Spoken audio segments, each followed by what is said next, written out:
Hey Stitch members, it's Andrew here with a tutorial about probably one of the most important things about Stitch, and that's creating or suggesting or organizing events and activities within the community. The reason it's so important is research tells us that doing things socially with other people is how we have the biggest impact on our health and well-being. Not just of our health, but everyone who does it with us. And the great thing about Stitch is it's been designed to make the process really simple and easy to follow. You don't need to be a genius to do it. So let's take a look at how to create an event on Stitch. You can create an event just by clicking on the home page on the I would like to button and then suggest an activity. Or you can click on the activities page itself and click the big red button at the top of the page. The suggestion process is simple, step-by-step process, which just gets you to answer a series of basic questions. You'll first get asked what type of event you want, for example. You can choose to make your event for full members only or to make it public so that limited members can join, but generally, if you just stick with the default option of regular event, you'll be right. You can check out the Stitch Help Center for more information about the different types of events. Next, you'll be asked whether your event is in-person or virtual. We'll cover how to host a virtual event in another tutorial, so for the purpose of this tutorial, let's focus on creating an in-person event. Now the interesting stuff starts.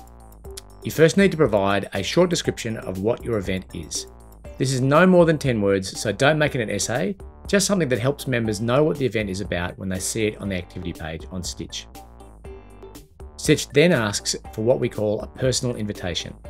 This is a message from you at the top of the activity telling everyone why they should come along and why it's going to be great. This text is also sent out to members in the email invitation they'll receive about your event. So you shouldn't provide details of the event here, just a few words about what the event is and why people should come along. The next step is about the details of the activity itself. Here you can outline any particular logistics that attendees need to know, or you can answer questions they might have about things like parking, transport, where you're planning to meet, how to recognize you, anything you want.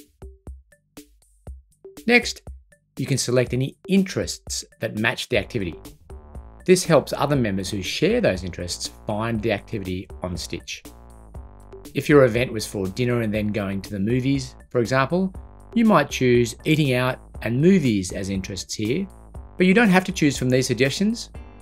You can just start typing to choose from the hundreds of possible interests on Stitch, or you can even make up some new ones if you want. The next step is very straightforward. You just need to choose the date and time for the activity. Click on the boxes, pick your date and time, and you're good to go.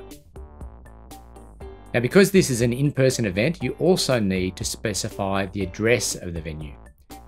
In this example, I'm creating this event for the Terminus Hotel at 61 Harris Street, so I search for its address first, and then I also type the venue name so people know the name of the venue. If you're meeting in a restaurant, the address will show the street address of the venue, while the venue name will show the restaurant name. Next, if there's an attendee limit, you can put that in. For virtual events, there has to be a limit, and for most in-person events, if they're happening, depending on where you live, there are usually limits at the moment too. Then at the end, you can either choose your own image for the activity. If you've got one, you can choose one from the web, or you can get the Stitch system to choose a random image for you. After that, you get to have a look at what it looks like. And if you like what you see, just hit submit and away you go. It's that easy. Your event will get sent through to the Stitch team, who will review it first to make sure that everything looks okay before publishing it to the community. For your first few events, make sure you create the event at least a week before the event date, so there's plenty of time for the activity to get approved, get feedback if there's something that needs to be adjusted, and for other members to then find out about it. So once your activity is published, members from your area will get invited and they'll be able to register to attend, and pretty soon you'll be meeting people with the similar interest to you. And that's how you create an event on Stitch. Look out for more tutorials on the Stitch YouTube channel, and don't forget to subscribe so you can stay in touch with everything that's happening in the community. Bye for now.